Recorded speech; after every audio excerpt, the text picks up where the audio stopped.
Jude Kelly CBE, welcome to #EVAW. Pleased to be here. As you know, we're raising awareness of the elimination of violence against women, an incredibly important day. Before we talk about that, I'd love the audience to find out a little bit about you. Could you tell us about yourself and your journey? Well, I'm a little girl in Liverpool and I have 3 sisters and all of us are very ambitious. I wanted to be a theatre director, but I didn't know anything about theatre and I hadn't ever seen women directors and I had no sort of journey that was obvious for me. But one way or another, with a lot of encouragement from people and some people pushing me back saying that girls don't direct, nevertheless, I found myself in the theatre. And I've spent all my life creating stories. And I suppose about 15 years ago, when I founded the WOW Women of the World festivals, I realised that there just weren't enough stories that were being told about girls and women that put us centre stage. And actually, unless women's stories are mainstreamed, then actually, in a sense, their rights aren't mainstreamed either. So it became very critical to me that I used my theatre making skills and my festival making skills to celebrate everything that girls and women have achieved in history, everything they're doing now, and everything they could do in the future if we had gender equality. So I suppose my journey has been making my own dreams happen and then really wanting to make sure that other people's dreams weren't crushed. Incredible. So inspiring. I mean, of course, we all know about your work and it's just amazing. So congratulations. Now, all of these issues, gender equality, the elimination of violence against women, raising awareness of the issues of domestic violence are incredibly important to you. Why is the International Day for the Elimination of Violence Against Women so important? Because it's an epidemic. It's right across the world. There is not one country in the whole globe that doesn't have this as an absolutely fundamental problem in society.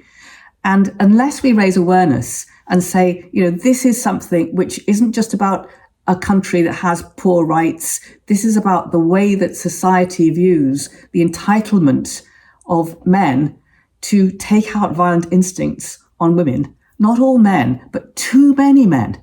And of course, violence against girls and women is something which happens in all walks of society, every class, every background, etc. So we have to draw attention to it. It becomes, I think, a critical part of changing our lives as civilizations to be able to tackle this issue. It's not something we can just say, well, it's been there, it's always going to be there, what can you do? No, we have to say zero tolerance. We will do something. And it's focusing people's minds and attention onto it on this particular day that's crucial.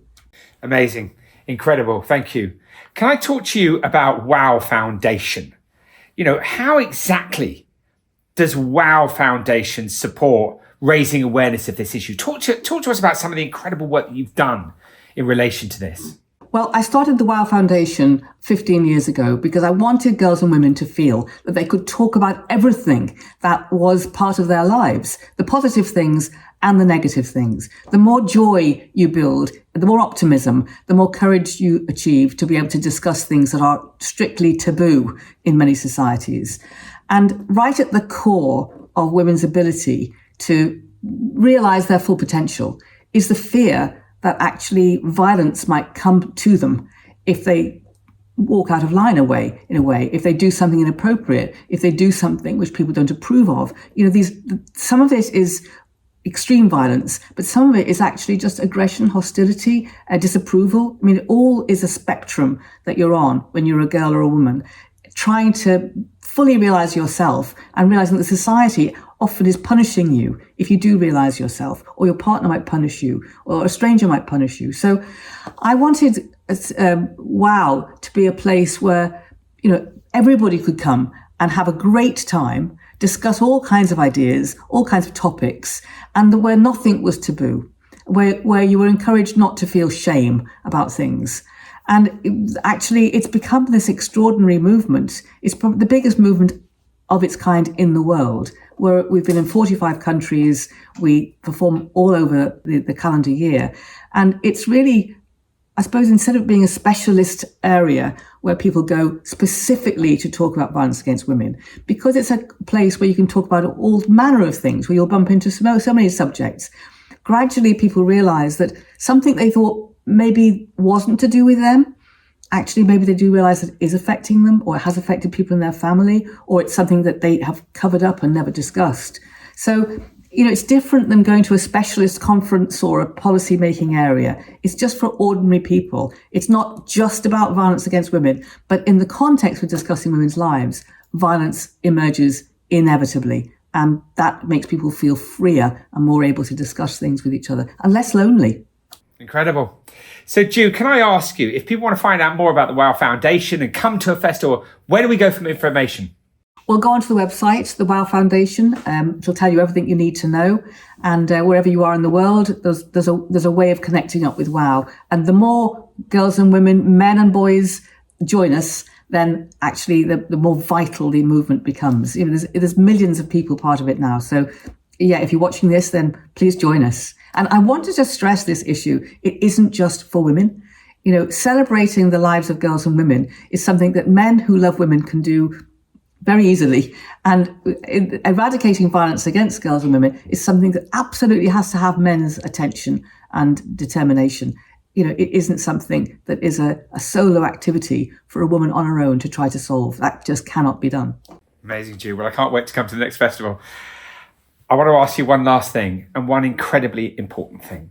To somebody watching who might be in a difficult situation, what would your recommendation be in relation to where they should go for support? Well, go before it's too frightening. A lot of people don't go and seek help because they think, well, it's not that bad. But all the evidence is that once you're in a relationship that has got violence simmering in somewhere, even if it hasn't reached a physical crisis, then it's going to be accelerating, and it might be too late to do anything about it unless you do it soon. I think that people should ring helplines. Helplines sometimes are busy. There's not enough staff for the helplines, so keep trying and trying over again. You can go to your doctor, you can go to a hospital, you can go to a police station, you can go to anywhere where somebody in authority will be able to say, look, we understand about this, we'll find you some help.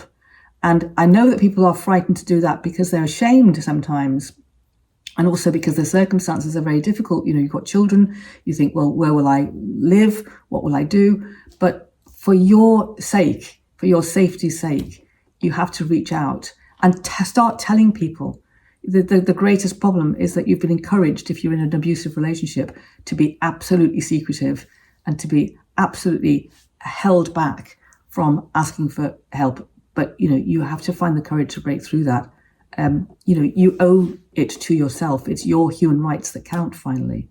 Great advice, Jude. It's incredible to see what you've done with narrative, constructive narrative. You've informed, you've inspired, you've engaged people all over the world. It's absolutely incredible. Congratulations. And thank you for joining us today. Thanks, Jeremy. Thank you. Lovely to speak to you.